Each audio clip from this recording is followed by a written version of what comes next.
And welcome back. Well, the dog days of summer are winding down, but many people are still planning to embark on a road trip with a family pet. Yeah, you catch all that? Well, a recent study finds that only 16% of people who travel with their dog in the car restrain them safely. So joining us now with some safety tips in honor of National Dog Day today is co-founder and CEO of Best Friends Animal Society, Gregory Castle, along with site editor of Autotrader, Brian Moody. Good morning, gentlemen. Good morning. Good morning.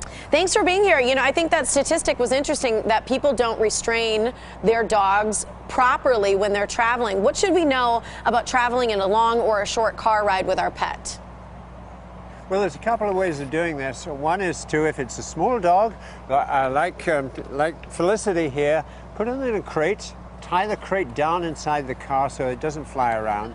And also, if it's a larger dog, you can get a special harness which has a short leash and a special clip which will clip into the seatbelt. Don't put the animal in the front of the car. The airbag can cause all sorts of damage, can kill.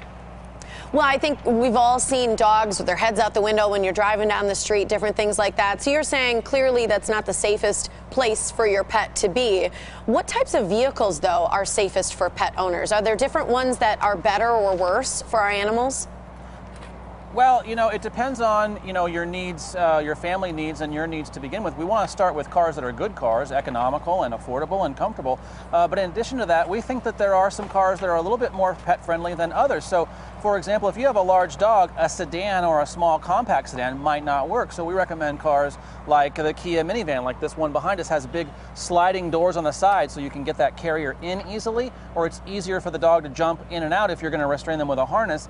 We also like cars like the Jeep Renegade, which is a small SUV, again, has that big hatchback style door, fold down seats so it's easier to secure your pet and will keep your pet, more comfortable. The Subaru Crosstrek is another one. It's also available as a hybrid. Again, that big hatchback door can make getting in and out a little bit easier, and we think that if you consider your pet the same way that you would consider your hobbies or your kids, then you'll find the right car for you and your pet, and that can keep your pet safe and also comfortable, which is important as well. Well, yeah, and I think you hit that nail on the head right there. The fold-down seats, different things like that add a little more comfort, and there's features that people should look for that really help the animal. What other things should we keep in mind for comfort for our pet?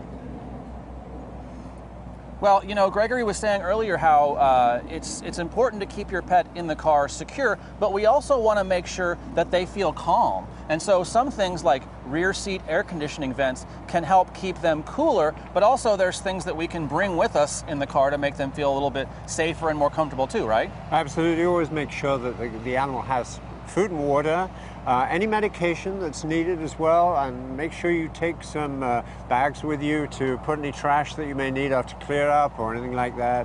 And also give the dog a walk now and then. Stop by the side of the road, make sure the dog's on a leash, give them a walk, give them exercise, give them water. I think that's great. What do we do when it gets really hot? I know that's a really important thing, and clearly we're ending summer, but there's still a couple hot days in our forecast. Absolutely. At Best Friends Animal Society, we recommend when anything over 70 degrees, don't leave your pet in the car. It's okay if you've got air conditioning and you're driving, of course, but don't leave the pet in the car. That heat can build up real quick. And so it's best not to ever leave the pet in the car if it's over 70 degrees. Any other last tips you want to leave us with?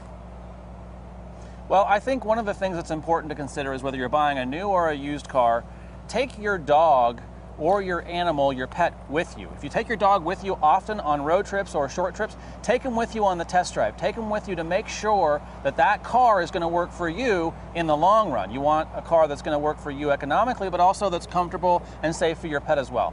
Do you think that most car dealerships are comfortable with you bringing your pet in for a test drive? I think they should be, and here's why. Because you're making a huge purchase, sometimes the second most expensive purchase, for your family. You would bring your kids, you would bring your golf clubs. It turns out at Autotrader we asked, and 22% of people that were surveyed said they do bring their pets on a test drive, because it is important to know where the connection points are. Is the crate going to fit? Is the dog going to fit in such a way? So I would do it, and if they're not comfortable with doing it, I would maybe move on to the next dealership and make sure that they're pet friendly as well. Yeah, I think that's a great idea. And you know what? You can help the dog. The dog can help you pick the right car. Maybe they'll mark the right tire, right? Yeah, exactly right.